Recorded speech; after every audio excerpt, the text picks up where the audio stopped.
There's a key on the table.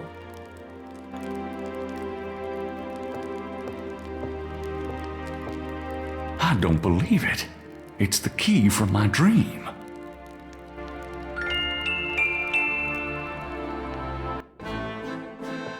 Guten Morgen, Herr Knight. I'm cooking your Frühstück, a good German breakfast. Please, feel at home.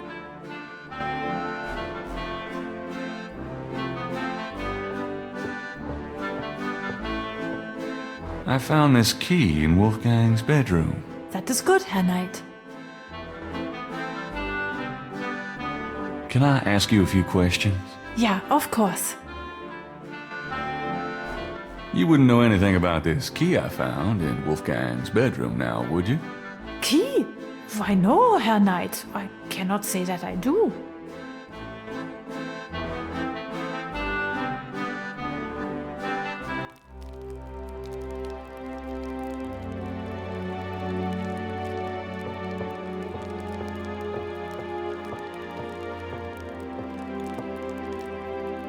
It fits.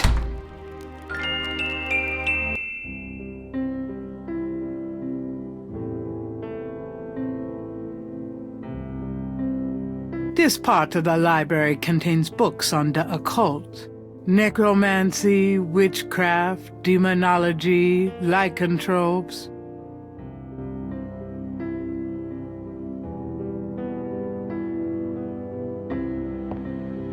Although it probably isn't connected with the case at hand, Gabriel picks up an occult book.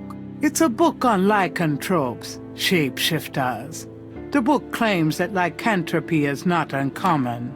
Supposedly, there's been evidence of apparently normal human beings turning into various beasts throughout history, including some famous trials from the Middle Ages. Fascinating. Gabriel's made a few women turn into beasts himself.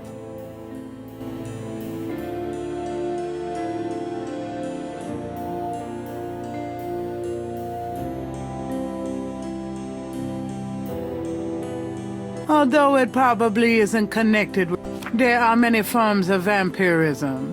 One is associated with a blood disorder and is not supernatural vampirism. There are also several varieties, including inherited, communicative, and vampirism used in black sorcery power drawing rituals. Then too, there's always law school.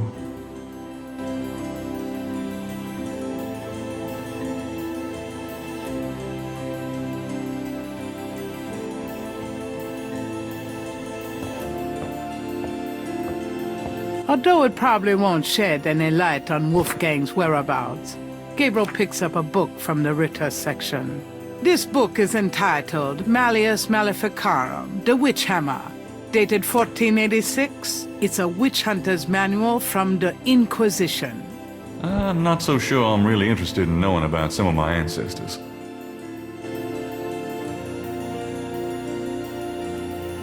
Gabriel wouldn't know which history book to read.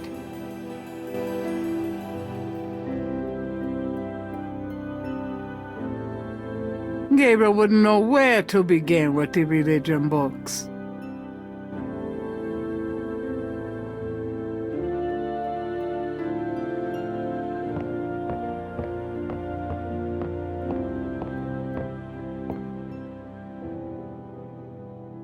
It moves.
Gabriel slides the last tile into place, revealing a compelling coat of arms image of a lion and a snake that looks familiar somehow. With the shield's image in the proper order, the wall opens to reveal a hidden room.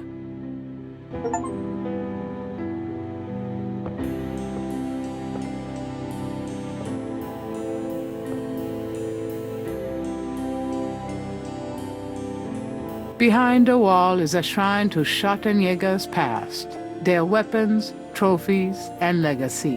A Schottenjäger trophy room. Fucking awesome.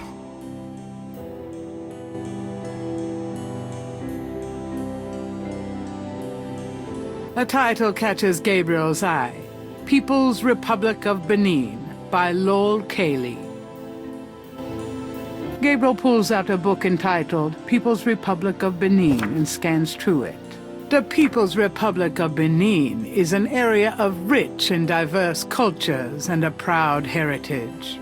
Before slaving devastated many tribes, this area was populated by some of the oddest, fiercest, and most powerful tribes in tribal Africa. The Fons, the Dahomies, and the terrible Agri. The book The Primal Ones by John Roots provides insight into these fascinating cultures.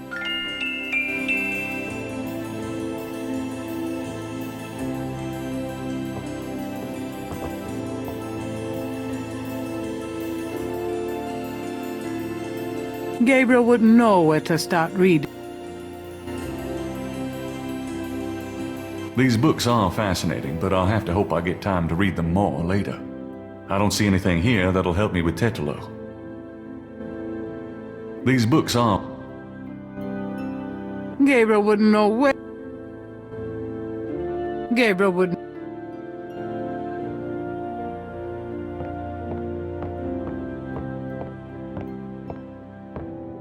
Although it probably won't shed any light on Wolfgang's whereabouts, Gabriel picks up a book from the Ritter section. Interesting. It seems that her husband, one Freiling Ritter, had rescued this woman from the clutches of the Marquis de Sade himself. This family tree really goes way back. Gabriel wouldn't know. Gabriel wouldn't... These books are fast. These books are... Gabriel's not sure where to... Gabriel's not sure... Gabriel wouldn't know where to start.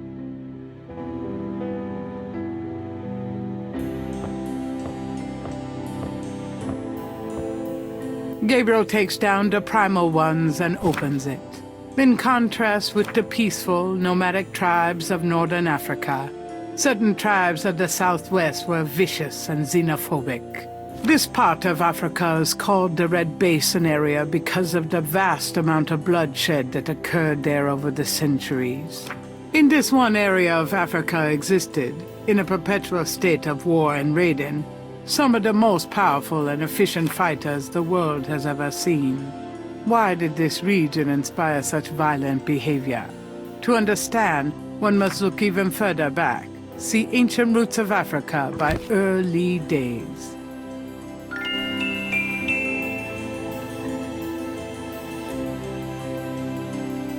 These books are...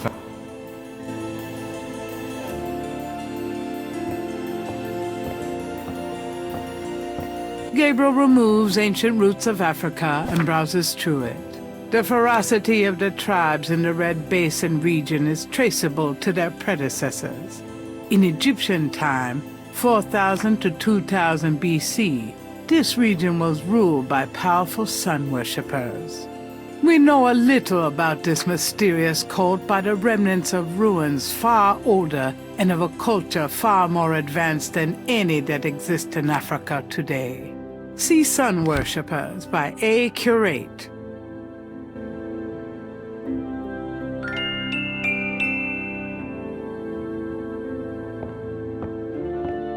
Gabriel takes down Sun Worshippers and scans it. One of the most earliest religious practices was that of sun worship.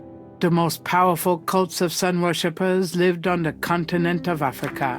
The African sun god was violent and terrible, and so became his worshippers. They practiced a particularly bloody form of ritual sacrifice. The homeland of this ancient cult is still considered a sacred site of power. See Ancient Digs of Africa by Professor Seymour Shards.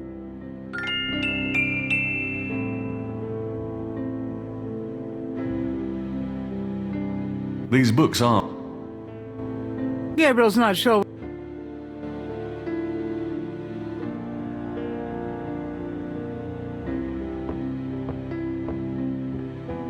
Gabriel takes Ancient Digs of Africa and opens it. The most fascinating archaeological site in Africa is the Great Snake Mound in the People's Republic of Benin, located 50 miles south of the capital in the Red Basin. Like the snake mounds of North America, the origin and meaning of these great mounds remains a mystery, though clearly they were the result of profound and urgent spiritual belief. Unlike other snake mounds, the African example is a double snake mound, a small snake ring within a larger snake ring. The mound is thought to have housed an ancient temple. Although archaeologists explored the mound site, the interior remains largely unchanged from ancient times. This is partially due to stringent government regulations and partially to local superstition. The local people regard the mound with fear and won't go near it. A double snake ring? Gabriel flips furiously, looking for a picture. Oh my God. It's a wheel within a wheel. Gabriel decides to hang on to the Snake Mound book.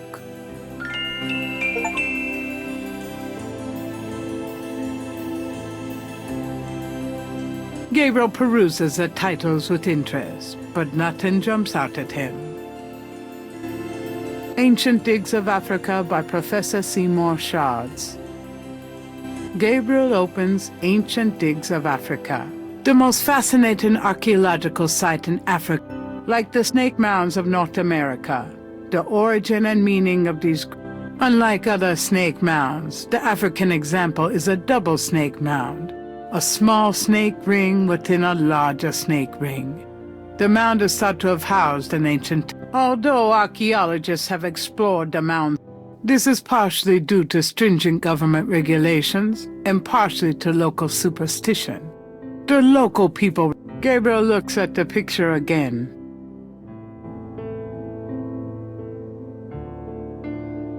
Gabriel peruses. Gabriel peruses. Gabriel peruses. Gabriel peruses.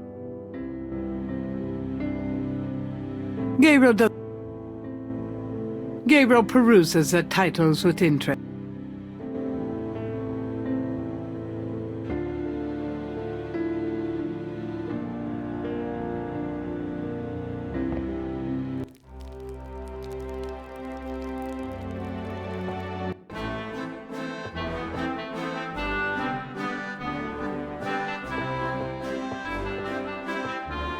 I found this book in the library. I think it might tell us where Wolfgang went. Africa? You think Wolfgang went to Africa? I know he did. Then I shall make you a plane trip right now, yeah? Well, I guess so. Good, good. My poor Wolfgang. You have money for the plane, yeah?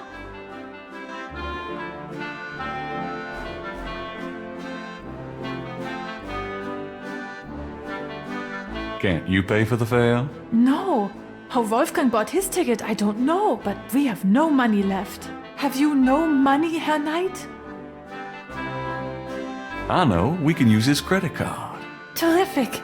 I will go make the call. Then, while we wait, breakfast. Does that mean I can get some coffee now?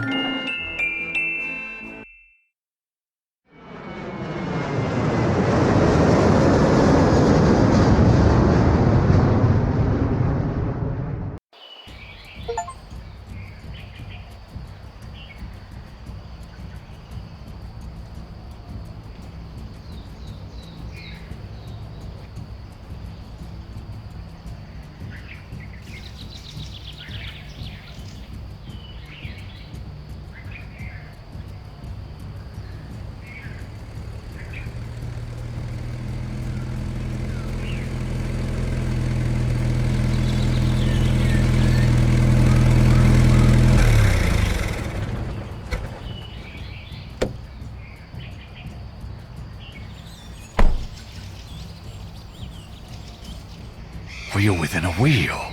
You want I stay here, right? It's a long walk back to the city. Yeah, sure. Wait here, please. I may be a while, though. No problem. I could use a nap.